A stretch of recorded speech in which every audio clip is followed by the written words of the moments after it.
Ang tunay na magaling ay ang taong may mababang kalooban.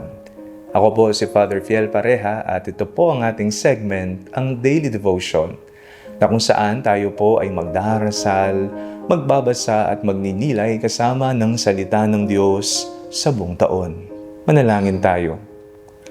Sa ngalan ng Ama, ng Anak at ng Espiritu Santo. Amen. Halina, banal na Espiritu, liwanagan mo ang aming puso at isip nang maunawaan at may sa buhay namin ang iyong salita. Amen. Our Bible passage for today is from the Gospel of St. Luke chapter 5, verses 33 to 39, and I read it for you.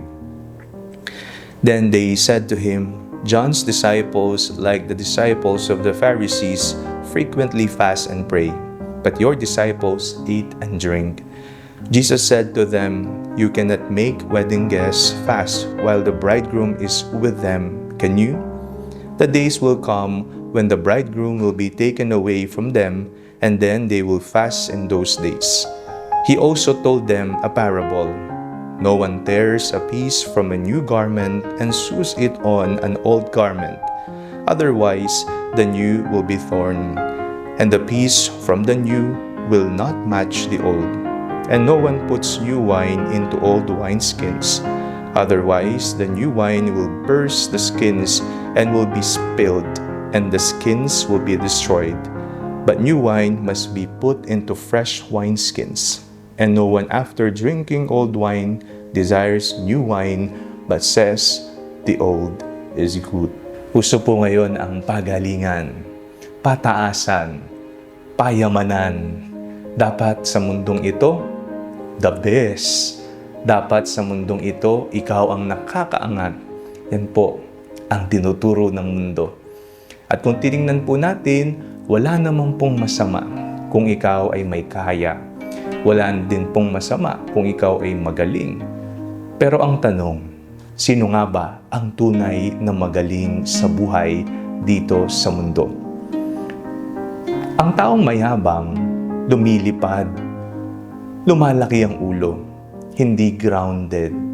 Ngunit ang taong may mababang kalooban, dahil nga mababa ang kalooban niya, siya ang taong nakakaalam kung ano ang nangyayari sa kanyang sarili at sensitibo siya sa kung ano ang nangyayari sa kanyang kapaligiran at maging sa ibang tao. Sino nga ba ang tunay na magaling? Siya na may mababang kalooban. Sa ating pong binasang Ebanghelyo, kinumpronta ang Panginoong Hesus. Bakit po ang mga alagad ni Juan at ng Pariseo nag-aayuno po sila, pero ang inyong mga alagad ay hindi? Minsan po at mahilig po tayong pumuna sa ibang tao na hindi natin alam kung ano ang tunay na nangyari o konteksto. Madali po sa atin ang bumuo ng storya, ng buhay ng may buhay, na hindi naman tayo sangkot sa kanilang buhay. Ugaliin po natin ang magkaroon ng kababaang loob para maging sensitibo tayo sa tunay na nangyayari sa ibang tao. Hindi tayo basta-basta nakikialam. Hindi tayo basta-basta hahatol sa ibang kapwa. Bagkus, tayo po ay tinatawagan na magkaroon ng malawak na kaisipan at mababang kalooban. Ang tunay na kagalingan dito sa mundo at karunungan ay hindi makikita sa kumikinang na ginto.